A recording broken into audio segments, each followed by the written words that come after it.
Hello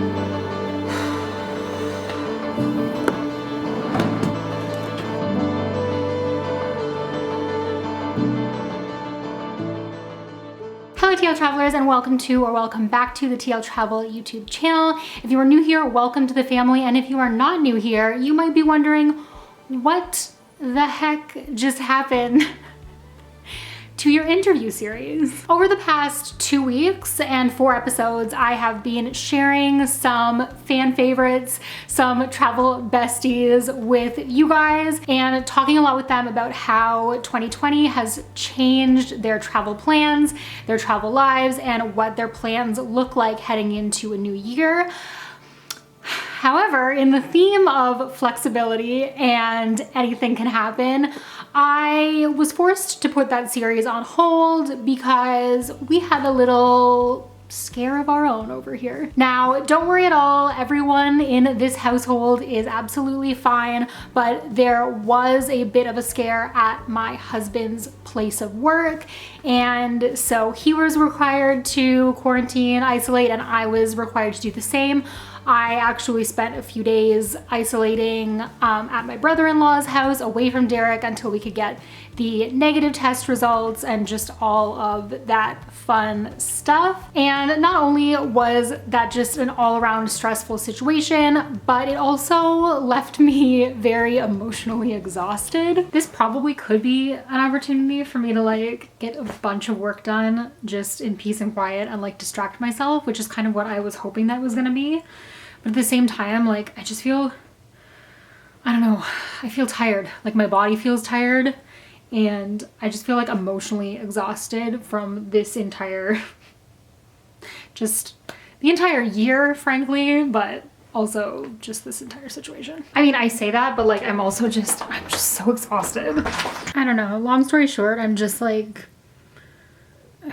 really tired. So not only did I take a step back from filming interviews and editing, but I also just wanted to sit down and have a very important, or a conversation that I feel is very important for travelers, especially with everything going on right now. If you read the title of this video, you know that I am talking about travel shaming today. So before I jump into it, be sure to like, subscribe, all of that fun stuff so that you can be privy to every video post.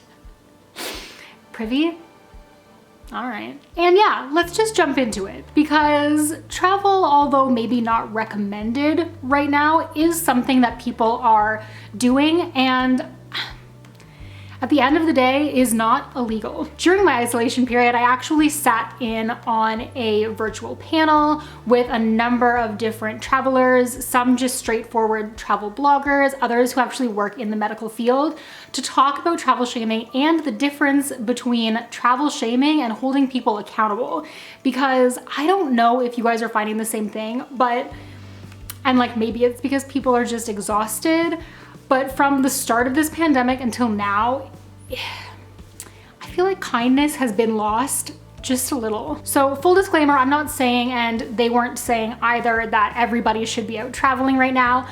But if you are the type of person who is scrolling through an Instagram feed or just, you know, trolling the internet to let everybody know each and everything that they're doing wrong, there are a few questions, especially right now at this point in time, that you need to ask yourself, because situations differ from country to country and person to person, and what might not be suitable for you where you are might be perfectly fine for someone else where they are. So I want to share with you the 4 questions that I personally ask myself before I even consider interjecting myself into somebody else's life, into their business, into their comments, into their DMs, and so on.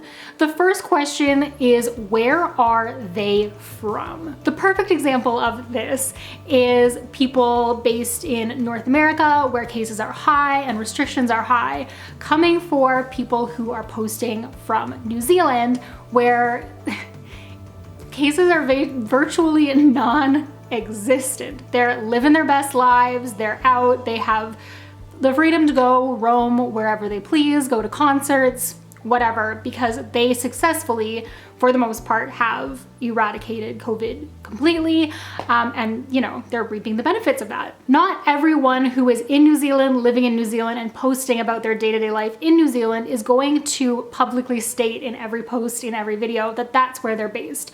So if you are based somewhere where COVID is still rapidly spreading, it's natural to have this initial sense of, you need to do your part. Why are you posting something like this? Why are you going to this gathering, etc., etc., without taking a moment to stop and breathe and, you know, click through to their profile and think, oh, maybe they're from somewhere where they don't need to do that. Now, if this is somebody who is clearly traveling, getting on a plane, getting on a boat, getting on a train, whatever, the next question that you need to ask yourself is, where are they going? I recently saw a video on TikTok of a girl who, I believe she was a dual citizen between the United States and Thailand.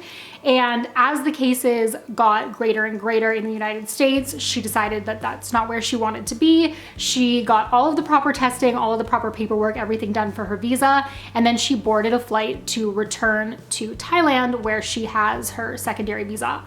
If I can find the video and who it was, I'll leave it in the description. I'm not sure that I can. But that was the situation, and the comments were all over the place. I have never seen such hateful words for somebody who followed all of the necessary precautions and was simply doing what she felt was safest for her, her family, so on and so forth, and doing it in a legal way. Another question that you're going to want to consider is, why is this person traveling? I know at the start of all of this, when lockdowns were incredibly heavy all over the world, nobody was flying anywhere for any reason at all, for the most part.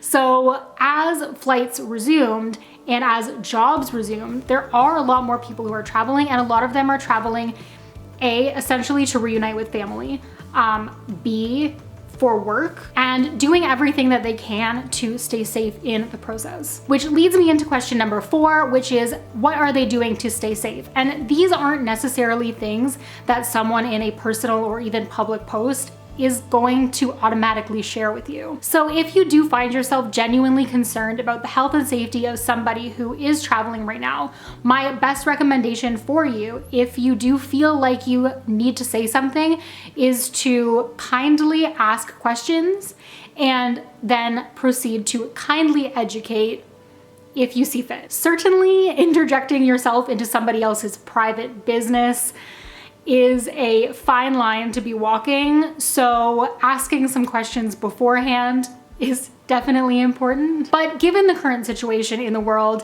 and how one person's actions can negatively affect an entire community, an entire family, I certainly understand people's want and need to jump in and speak out. At the end of the day, going back to the difference between travel shaming and holding a person or a business or a travel company, etc., accountable for their actions and how their actions affect the people around them is noble, sure, but also you just want to make sure that you are being kind and respectful. And if you are deciding or choosing yourself to travel right now, whether it be essential or for something more leisurely, an escape, if you will, to make sure that you are doing that in a way that is safest for you and the people around you, and that you are making safe and responsible decisions, because yeah, we're all in this together, folks, but we'll never get through it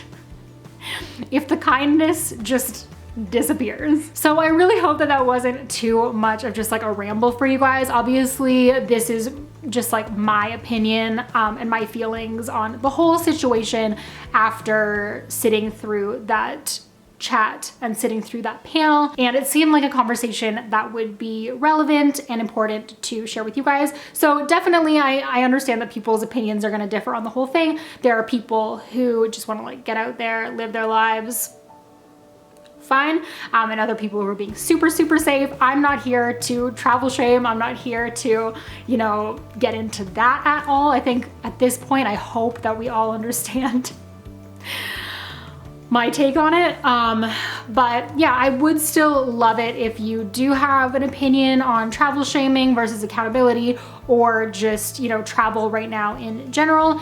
you're welcome to leave it, start a conversation in the comments down below. I'm always happy to chat, and I'm always so interested just to like hear every perspective and like, you know, hear what everybody is up to. So if you are interested in who's traveling and who's not and what's going on, I would encourage you to also check out my most recent interview series, which was rudely interrupted by quarantine. I will link those videos down below and introduce you to some great travelers who have a variety of different perspectives on the situation, and will keep you highly entertained until my next video on Sunday. So if you have not already, be sure to hit that like and subscribe button. And until I see you guys in my next video, stay great, travel safe, and I'll see you then. Bye guys.